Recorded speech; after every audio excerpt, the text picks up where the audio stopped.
There are tons of games out there that give you a massive world to run around in, but you can attack the ground as much as you want, and you'll never be able to remove even a speck of dirt from the ground.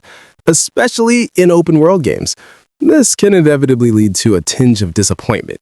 In a game that tries to be as freeing and open as possible, it's still as if the ground beneath your feet is made of indestructible steel, and that doesn't feel quite right. For this list, I wanted to compile a bunch of games that let you break apart the map piece by piece and destroy the entire thing if you're patient and powerful enough. I also decided to focus a bit more on single player, but that's for good reason. Competitive multiplayer games like The Finals or Battlefield do have destructive environments, but destroying things is rarely ever the focus and is more so an extra mechanic to accent the gameplay. In these games I've picked, you can focus on destroying with no worries. Maybe it's just a bit of recency bias, but I love Donkey Kong Bananza, and I've never had a game encourage me to destroy things so much.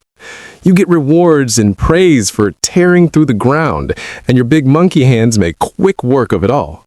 Especially once you unlock the Elephant Bananza, the world feels completely possible to destroy almost entirely. Watching videos of people taking out entire layers, especially massive ones like the landfill layer, brings a tear to the eye. It simply feels good to throw chunks, punches, and suck up dirt until there's nothing left. I got man at a hide-and-seek mission on the resort layer, so out of pure spite, I went full Kong and tore apart every chunk on their island until nothing was left. It's the best mix possible of being a great game with a fun story and letting you use the mechanics in the most fun way possible. If you haven't had the pleasure of booting this game up just to mess around, I pity you entirely. Pretty much the only multiplayer-focused game here, Deep Rock Galactic manages to focus heavily on its completely destructible environment, alongside being a really fun, mildly stressful time where you can coincidentally burrow through the map. Anytime you're not gunning down bugs, you're usually mining through the map to try and make some bank at your weird dwarven day job. The game is about balancing the act of combat and mining together, and it feels great to pull it off. Usually with multiplayer games, getting to decimate the map becomes such a minor focus that it hardly feels appealing. But this one lets you and your teammates dedicate themselves to the destruction if you want, and that feels awesome.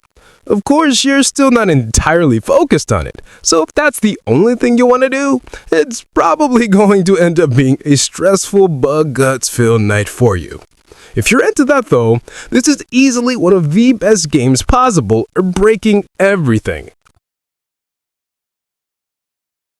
Astroneer is like everything I was saying I wanted out of Spore, mixed with the opposite of the feeling you get in No Man's Sky, trying to destroy an entire planet and seeing the game limit you before you can even tear apart a single island. In this game, not only can you burrow to the center of the planet and make an underground hangout spot, you can tear through the entire crust of the world beneath your feet and make the world your own, or let it all burn.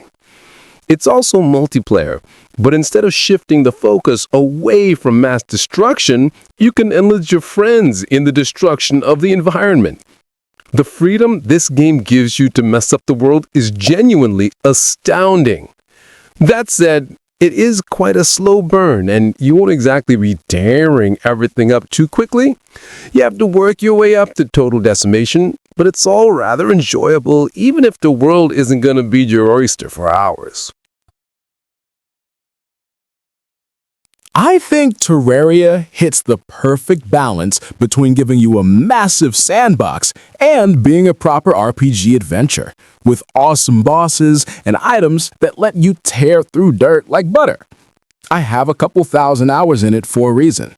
Unlike most other games, you can achieve a pretty damn good rate of destruction by the endgame, and it's both possible and completely reasonable to destroy the entire world. It'll take a few hours and a massive amount of explosives, but you can clear the entire thing. Every time I play Terraria, I make it a point to beat the Moon Lord again and again until I grab the Celebration Mark II. With this gun and a lifetime supply of mini nukes, you can shoot the ground and watch it all get torn to shreds in mere minutes. There isn't a particular incentive to do that, but that's kind of the beautiful thing about it. I can choose to make the entire map a solid color where biomes and homes used to be, and that is entirely my choice to make, and no one can take that away. While it looks like a simple heist game on the surface, Teardown's focus is damn near entirely on absolutely wrecking your surroundings, as is evident by the name and by the environment being constructed of very explodable cubes. I've seen some absolutely ridiculous things with this game, namely the destruction of entire cities, especially enhanced through the modding community, providing a ton of extra tools to make your destruction even more violent. I honestly think I've seen far more of this game in the context of people purely destroying a ton of massive things slowly and surely than any of the actual gameplay loop, and it's mainly because the main gameplay is just a bit whatever. It's far more fun to destroy everything in sight and wreak havoc, as planning your route and executing it after making a couple holes can only be so interesting. It's a worthwhile time for some good fun, but it's not exactly the biggest, most in-depth thing. Admittedly, this one is mostly here because Spore is a really cool game no one talks about anymore, especially during the space stage where you get the ability to terraform planets. If you go all in on violence, you get the Planet Buster. This thing allows you to cleanly destroy an entire planet in one fell swoop, which feels all the more effective given that you spend the first 10 or so hours of the game slowly evolving and struggling your way through living on one of those planets. I think the game definitely could have and should have had far more subtle tools to shape your environment, as you only really get that in very small ways before this point. That said, blowing up glorified big rocks is fun as hell, and I love it. Especially if your heart is dark enough to destroy the planet you grew thousands of years of species on, it feels like a more impactful destruction than many other games, even if it's pretty much the only way to make a huge physical impact.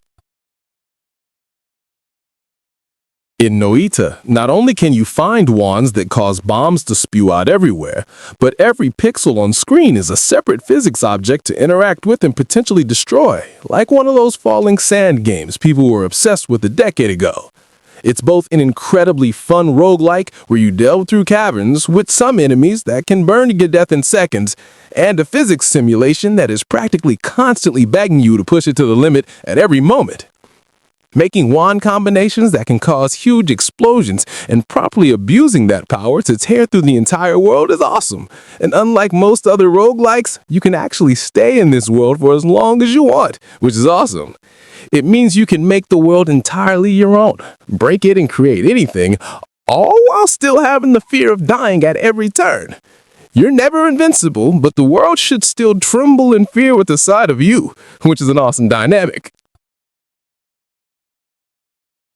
Minecraft is arguably the sole reason this list even exists, as it's both the best-selling game of all time and the first one to really make a massive world where you can tear apart every single block however you wish, with very few limits on that idea. Sure, you're probably never going to be able to destroy the entire world, but you technically can. The only thing stopping you is your dedication and your human lifespan, given you have billions of blocks to work with, as well as annoyingly huge mountains.